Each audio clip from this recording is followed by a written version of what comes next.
Good afternoon, everyone, and thank you for joining us today for our NUFP Dungy Leadership Institute Question Hour. My name is Jasmine Scott. I use she, her pronouns, and I am the Assistant Director of Equity, Inclusion, and Social Justice Initiatives at NASPA. I'll be joined momentarily by our two Dungy Leadership Institute directors who will lead our call, but before we begin, a few technical notes.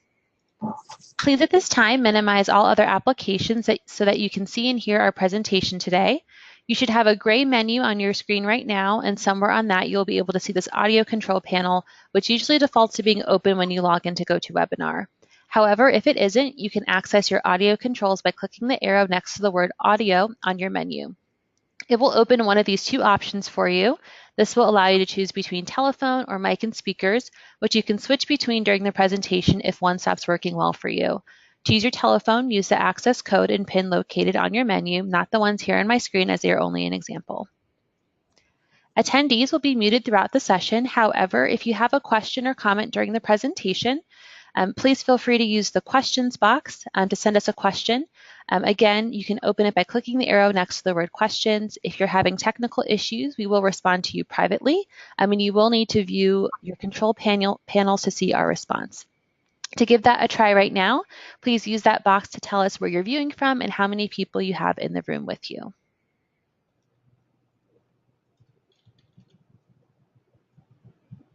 In case that menu starts to get in your way, you can hide it by clicking on the orange arrow on the top of the vertical strip of icons on the side of your menu. If you need it back to ask a question or to give feedback throughout the session, go ahead and click on it again and it will slide back out. So that does it for our technical instructions for today. You will be notified via email when the session is available. Thank you so much for your attention. And now I'm going to pass the session over to Dr. Kemwell and Dr. Woods. Hi, good morning, everybody. This is Dr. Rochelle Woods, and I have the pleasure of serving alongside Dr. Quimmel, Dr. Q, as we like to call her, for this year's DLIs. I'll actually be serving, leading the DLI at Old Dominion University. I currently serve as the Executive Director for Special Populations at California State University, Fullerton. Hi, everyone. I'm Dr. Christine Kemwell. I go by Dr. Q. I use she, her, hers pronouns, and I will be the DLI director at UNC Chapel Hill this summer. I have been serving as the Interim Assistant Vice Chancellor for Diversity at the University of Hawaii at Manoa for the last 4 years, and super excited to have you all joining us. Okay, so I'll start us off with our overview of the Dungy Leadership Institute, or the DLI. I'm sure you've heard folks talk about this within NUFP. The DLI is a 5-day leadership institute during the summer where 64 NUFP Fellows are selected to attend. We actually, as you can tell, we have 2 different sites. It used to be where we only had 1, but we have so many outstanding NUFP students that we decided to offer 2 sessions so that more students would be able to participate. So you'll be divided into 2 groups, so you'll have 32 students at each site. Your food, flight, and lodging are all covered for you by NASPA. And this institute is a fabulous way to prepare for your grad work in student affairs, prep for internships. Some of you may still be continuing on in your undergraduate programs, so it'll get you set up to finish up. And you can do both. You can attend DLI and NUFP summer internships with approval from your supervisor. So on the screen right now, you actually see the learning outcomes from DLI. The faculty that work with DLI are very, excuse me, intentional about the experience that you will have as a participant. And we have developed several learning outcomes. First of all, you'll be able to gain knowledge about the history and the functions of student affairs in higher education. Also, there is a focus on contemporary issues as well. So not just focus on the history, but also focusing on what you need to learn as a burgeoning professional in the field. And there's a lot of interaction, group dialogue around the issues of equity and social justice. Each of the days actually has a theme and all the workshops and all the activities that we do on particular days surround that theme. And this includes things like learning about yourself and learning about others and how your identity is woven into your experience as a professional. A lot of connecting the leadership to the issues around social justice. It's very important that you have a really good understanding and experience around those topics as we discuss them at DLI. And then exploring professional pathways. Again, being a NUF mentee is a great opportunity for you to kind of get to explore that a little bit, and then for DLI specifically, coming together with other individuals from across the country who will perhaps be in very similar situations as you, talking about what your next steps are in the field of student affairs. And so as a result of attending DLI, you'll get lots of things. The agenda of topics that will be covered is extremely dynamic and engaging and exciting, but you will be able to have the opportunity to work in small group clusters to collaborate on a research project and present ethical resolutions to current issues. So we actually have case study scenarios where you'll get to work on this project together while you're at DLI, and we kind of end with a fabulous presentation that you'll be doing with your group. Preparing for the profession, we'll have many sessions that will get you ready for the next step. Entering student affairs as a professional, we'll have sessions where we can talk about gap years or grad school or whatever your next step is going to be. So we have lots of different opportunities wherever you may be in your academic journey. And we'll also have opportunities for you to engage in professional networking. Your faculty are fabulous. You will have 8 faculty who are student affairs professionals at all different levels and years of experience from across the country. You'll have lots of time to network with all of them and engage with them. But then we also have a functional area fair featuring folks from student affairs at the institution we're at, so either Old Dominion or UNC Chapel Hill, plus some of the surrounding schools. And we're excited that for both of our schools, there are nearby HBCUs and community colleges. So you'll get a whole array of folks from all different kinds of institutions. Okay. So first up is the visit to Old Dominion University. The dates for the DLI there will be June 6th through the 12th, 2019. And as Dr. Q said earlier, all of the costs will be covered, but some of the highlights for the ODU is that it's actually located in Norfolk, Virginia. It's a mid-sized institution of about 24,000 students, and it is designated as a minority serving institution with a large number of students connected to the military in some sort, about 25%. There are popular majors mainly in the engineering, biology, arts, and letters, and it is a point of pride as being the highest having the highest graduation rate of African American students in the country. They also have a very strong NASPA program. So there's also an opportunity, of course, to explore the possibility of considering furthering your education at Old Dominion University should you choose to come to Virginia with us in June.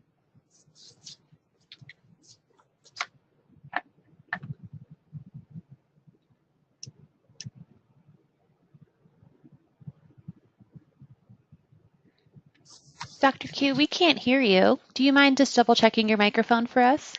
Yes, sorry about that. Technical issues. Okay. So a little bit later in June is the DLI Institute at UNC Chapel Hill. So our dates are June 21st through 26th. UNC Chapel Hill is a large public institution with nearly 19,000 undergraduates and grad students on campus.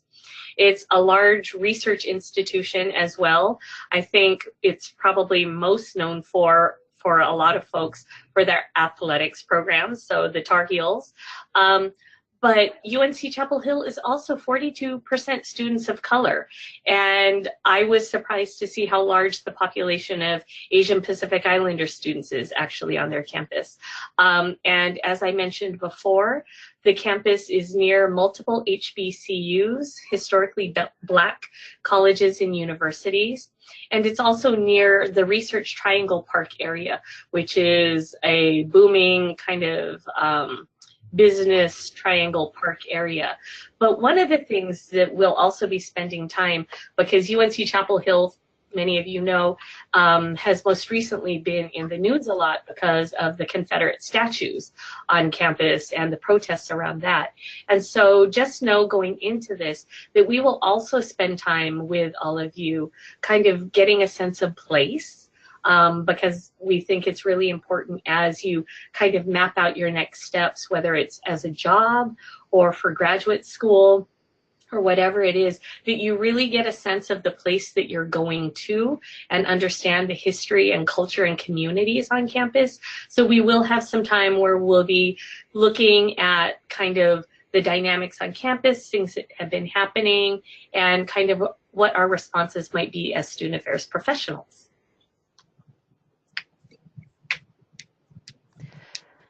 So thank you all for kind of giving an overview of the two sites that we'll be at. We did want to give some information about the application and then open it up for questions, and we'll talk a little bit more about the experience outside of the learning outcomes. In terms of the application, there are 3 sections: the demographic information, which is kind of standard for what you typically fill out for NUF, the required questions, and a letter of recommendation. Where we would suggest focusing your time is on the question responses.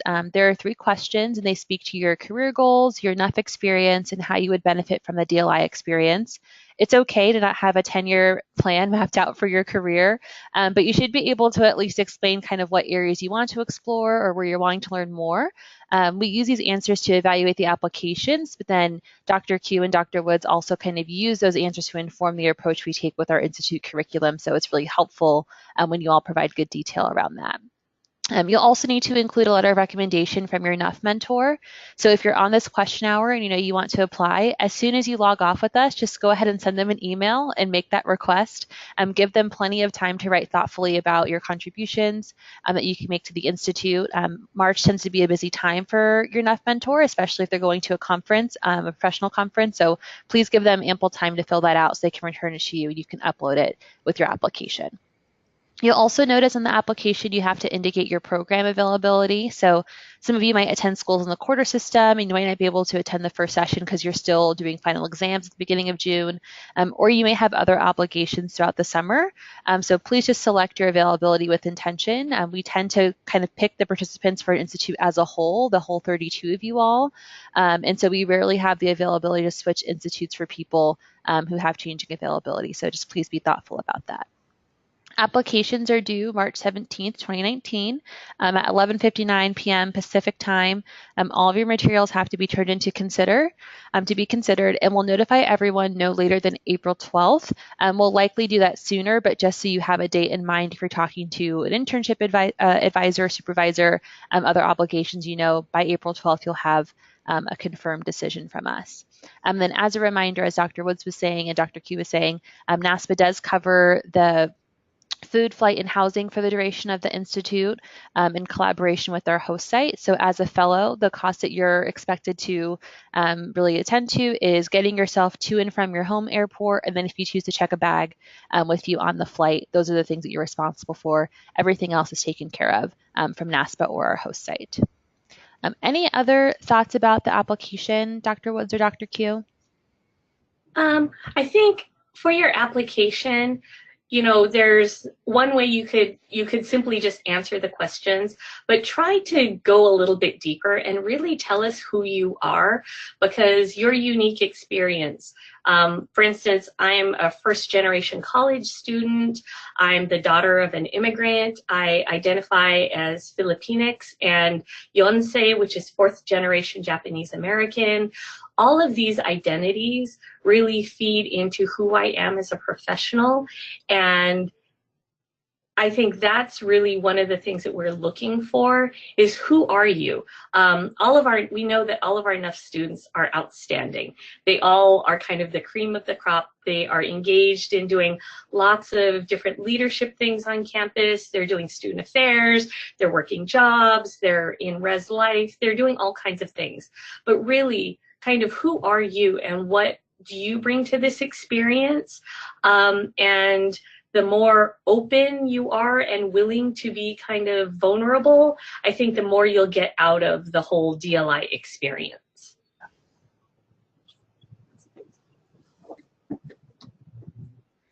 Fantastic, thank you. Do you have anything Oh, go ahead.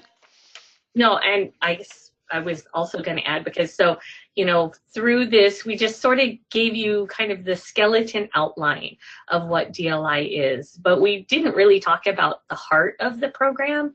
And as DLI director, I'm kind of sad because this is actually my last year as DLI director, and we get to do it for 3 years. So I've had 2 other DLI experiences, and it really is one of the richest, kind of one of the more meaningful student affairs experiences that I've had. And even as faculty, we get a lot out of working with the other faculty, getting to see these other institutions.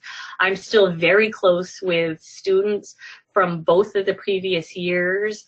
I do mentoring Zoom calls with them. Some of them are sending me texts and things. When I go to town and I know that there are students there, we try to hook up and visit, have coffee.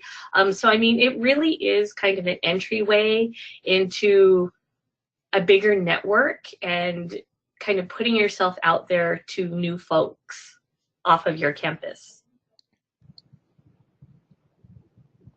Yeah, I think that's a great point. I mean, with the NUF program, we have close to 380 students in the program, and there's no way you're going to be able to meet, well, maybe some very ambitious folks are, but there's no way you're going to be able to meet all 380 folks and kind of learn their stories. And so I think DLI is a really good opportunity to kind of make the program feel a lot smaller and really have kind of the long-lasting relationships with folks in the field, whether you choose to stay in student affairs, whether you work on a college campus or not. I think folks really do find affiliation with their DLI community after the Institute for years to come.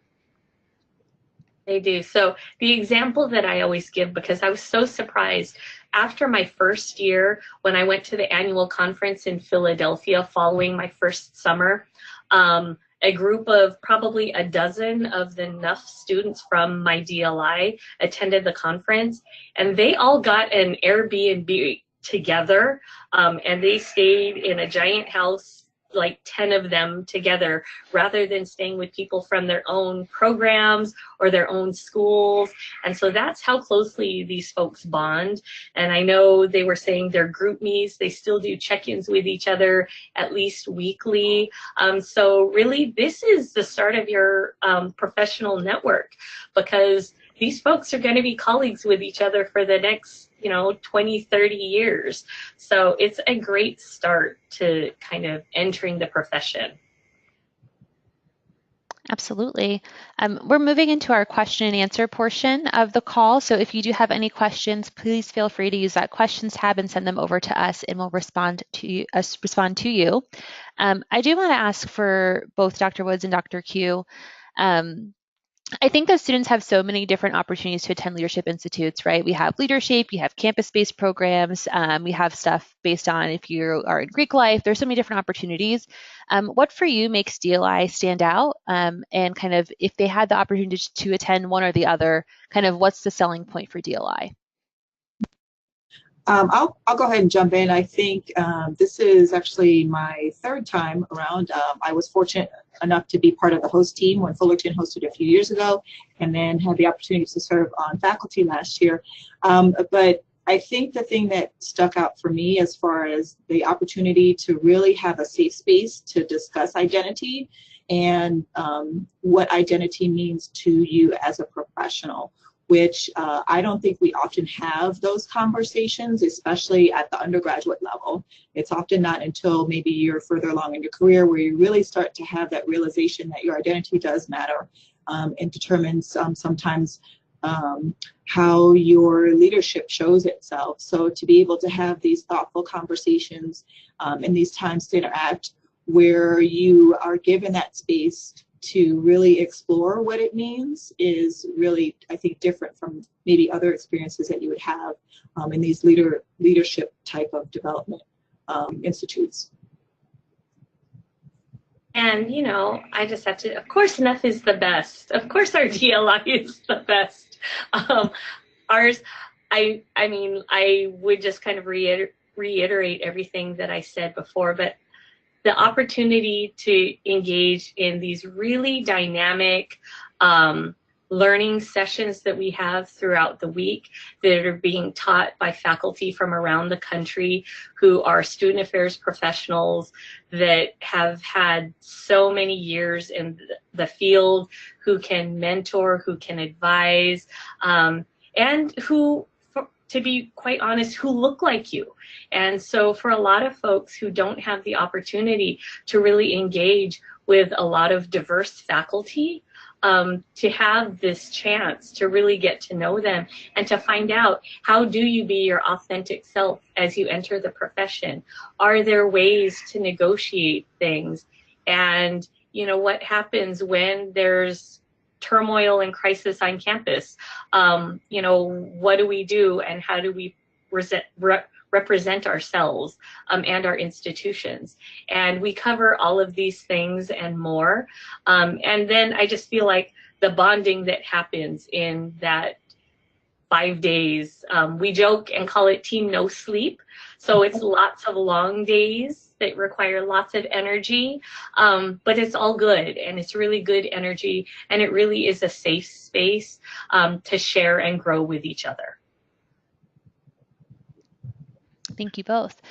There was a question about for the ODU session, if those participating in the NUF summer internship at ODU can attend DLI. I'm just going to respond so that everyone on the call is aware. You'll just have to check directly with your internship supervisor if you're able to go. Likely, if your internship supervisor is on the host site, they will let you attend. You'll just want to mark that in your availability. I'm sure Dawn would love to have you participate. You'll just have to check with them directly for that question. So good question. We talked a little bit about this, but kind of what makes an application stand out to you as a reviewer? And what are things that maybe, what things or prompts should folks be thinking about prior to sitting down to write their application? I think probably what would stand out to me is basically what Dr. Q had said earlier, is somebody who is showing us who they truly are. There's a lot of basic demographics that we could pick up for you as a person, but really understanding perhaps how the experience in DLI will fit in with who you are and where you are as a person right now in your life, and where you anticipate wanting to go. Because both of us have had experience on the faculty side, and understand what the faculty role is in trying to help the participants really grow and develop over the course of not just the 5 days, but then potentially afterwards.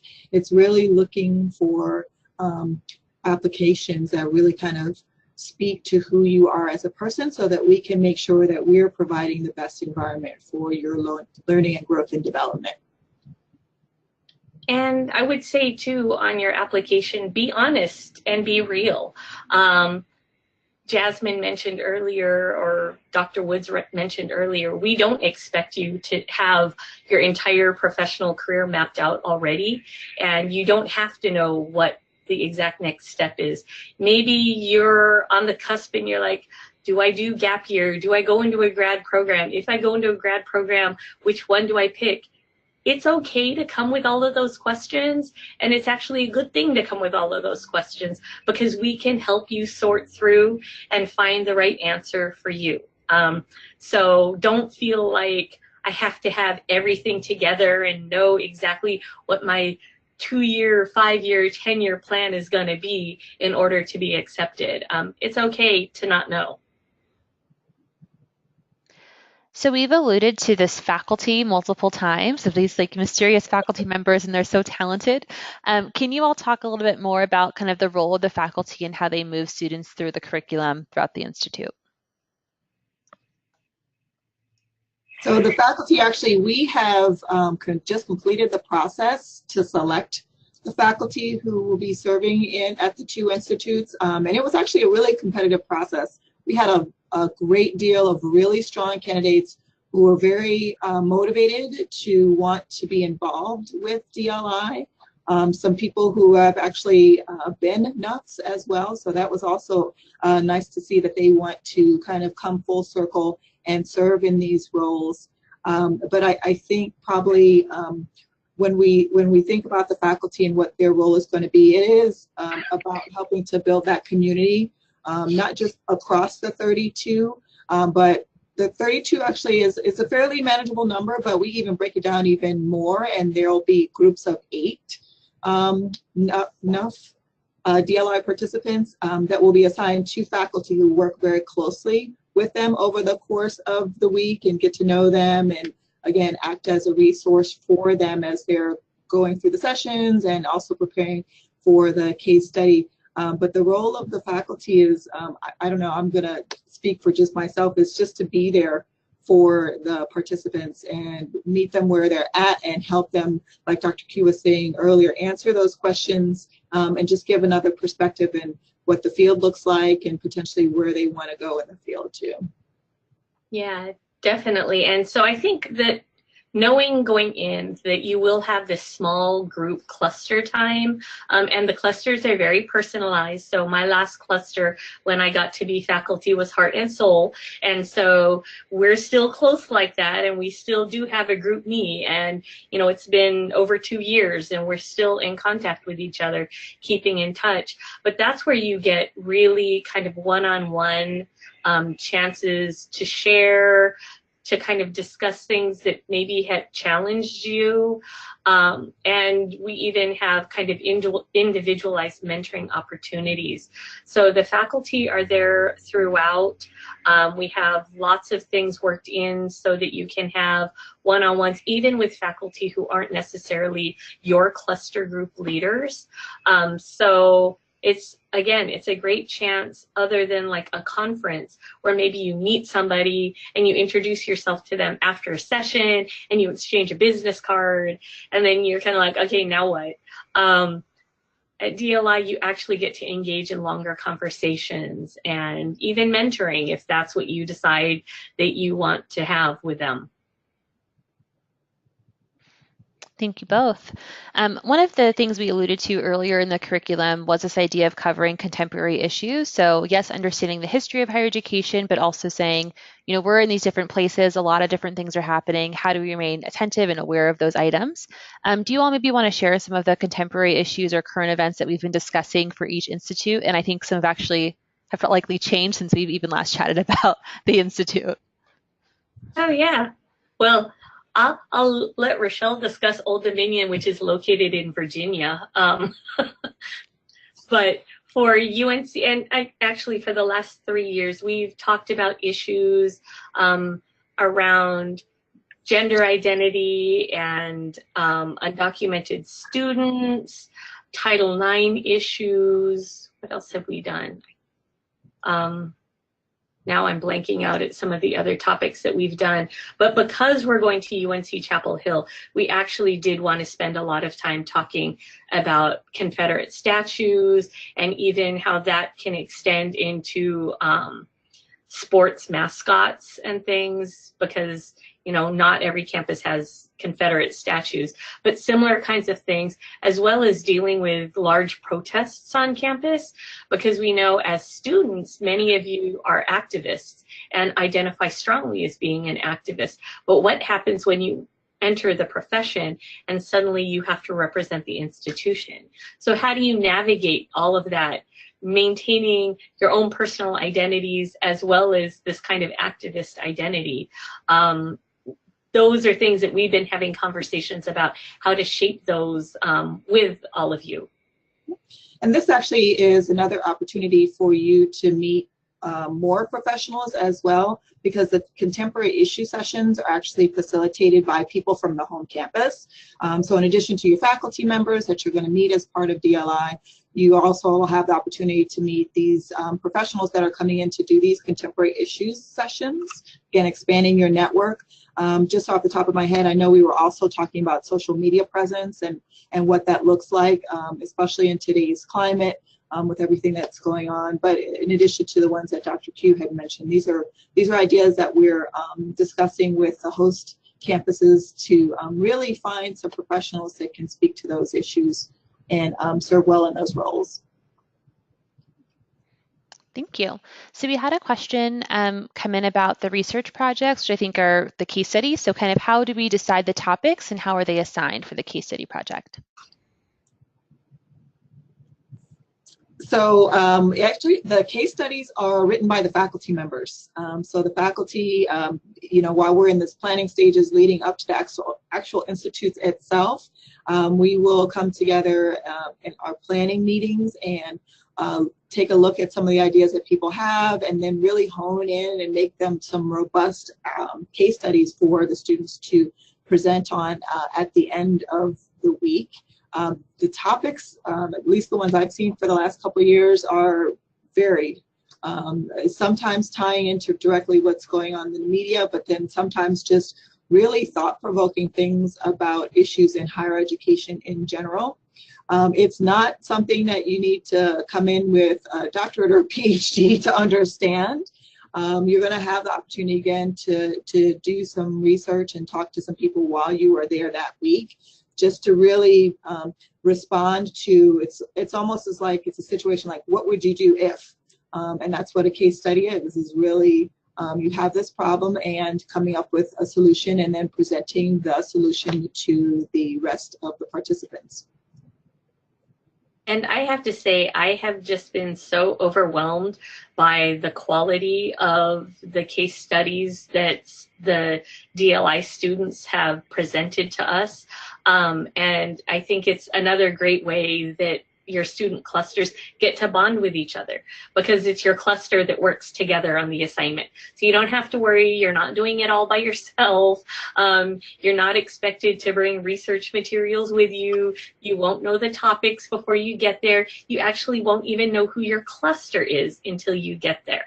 And it's part of this so that everyone is coming in kind of on the same page with the same amount of, knowledge of what they're getting into, and then you work as a team, kind of like we would on our campuses. With whoever your work team is, we're presented with issues daily, dealing with students, with these dynamics that you weren't anticipating or expecting, and then a curveball comes out of nowhere. And on your feet, you have to figure out, okay, so how are we going to deal with this? And how are we going to address this in an appropriate professional manner? And so that's what we challenge you to do with the case studies. And this isn't something that you should worry about or be anxious about. It's actually a really great exercise. And all of the students have said that they got so much out of it. And we've even heard from students afterwards who said that when they were doing job talks and job interviews, after experiencing DLI, they were thrown kind of case study scenarios like that during their interviews, and it helped them prepare because they felt like they knew how to answer in a kind of deep, meaningful way with kind of only a surface level of detail of the situation. I'll say what's also nice about the case study is often when you're on campus dealing with an issue, you don't have someone to tell you what's right or wrong or like see the full outcome. Just have to kind of trust your team and go with what you think is best based on the information that you have. What's nice is that in this context, you do kind of have the pulling back of the curtain afterwards, because often the folks who wrote the case studies experience something similar on their campus or have colleagues who've experienced it. So they kind of walk you through their process to kind of give some more context and kind of give you that sense of resolution that maybe you don't have when you're actually on campus trying to deal with an issue in the moment and their stakeholders that are all wanting action to happen fairly quickly. Yeah, Dr. Q made a good point that oftentimes in the profession, we have these case study-like type of situations, but I just know from my own experience that because I teach in a master's program, that's also case studies are usually ingrained as part of the curriculum in master's programs too. Again, it just kind of gives you the opportunity to work together with others to problem solve. Absolutely. We do have one more kind of logistical question. So I'm not sure if this was covered earlier, but if I can only attend one of the options if selected due to financial reasons, how do I put that on my application and will it make it harder for me to get accepted? So I can speak to this a little bit. If you have limited availability, you could just indicate that on the application. We don't have to know the reasons why you are only able to go to one institute over the other. We just need to know whether you can or can't attend. So don't feel there's any pressure to explain kind of why you are or aren't available for any of those. In terms of if it will make it harder for you to get accepted, it really just kind of comes down to logistics. So if we have 80 applications come in and 70 people say they can only attend Chapel Hill, clearly that makes it more difficult for us to slot people appropriately. I don't think we'll have that imbalance. It hasn't happened previously, but we generally have a good mix of folks who can attend, kind of a third who can attend one institute, a third who can attend the other, and then kind of this middle group who really do have flexibility. So we're able to work it out. So even if you think you can only attend one or the other, we'd still encourage you to apply, and we'll do our best to place the right people in the appropriate sessions. Great question. And I think just to kind of tack onto that, one of the things that is important though is that you are able to attend the entire DLI. So you can't say like, oh, I'll miss the first 2 days because of an internship or a vacation or a wedding or whatever, because it all builds on each other, and so you actually have to be there from start till finish. And we have the same expectations for our faculty as well. So don't feel like it's only the students. You will be amazed because at the DLI, we have folks who are vice presidents, who are deans, who are, RDs and other kinds of professionals who really do give up 7 days of their time and even 7 days with their families. We've had folks who had newborn babies and infants, and my kid was like in a state baseball tournament, and we give it all up to be 100% present throughout the DLI, and so we expect the same from the students. Yeah, that's a great point. Thank you for bringing that up, Dr. Q. I do think we try to be flexible. Life happens, things come up, but people really are dedicating a lot of their time to this institute. And so if you're going to come, we want you to be fully invested and fully there. It's really a disservice to you if you can't come to the whole program. So if you miss the first half or the first day because you're coming from something else, you miss that initial community building with your cluster. If you miss the end, you kind of don't get the satisfaction of being able to present your case study and feeling that culminating feeling and kind of getting to graduate from the program. So I do think it's really important that if you're going to take the time to come and you take the time to apply, to be fully there and to be fully invested for the entire duration of the program. It's totally worth it. Absolutely. Well, I think that is the last question that we have. Do either of you have any last thoughts or things you'd want to share with the group prior to us wrapping up? I would just add, so if any of you, because applications are due March 17th, so that's actually after the annual conference, Dr. Woods and I will both be present, and Jasmine, so 3 of us will all be at the annual conference. There are multiple NUF events throughout, and I think there's that NUF, I don't know, there are a bunch of different things. We will all be around, and so you can feel free to find one of us if you have questions about your application. I'm sure you'll be able to find some of our former DLI students because they probably have even better insight and might be able to answer some of the questions that you have where you don't want to come to us necessarily, and just to get some real perspectives on if you think this is something that you want to do. Yeah, I would agree. Again, if you know people who have gone through the program, it's best just to tap in and see what their experience was, so you have a better idea of what to expect too. Absolutely. Well, on behalf of NASPA and NUF, thank you all for signing in and participating with us today. I want to thank Dr. Q and Dr. Woods for leading our question hour, and we appreciate your leadership with the Institute. I'm really looking forward to the summer working with you all again. As a reminder, this session has been recorded and will be made available within the next week or so, and we look forward to reviewing your application. So thank you all again and have a great afternoon. Bye. Thank you.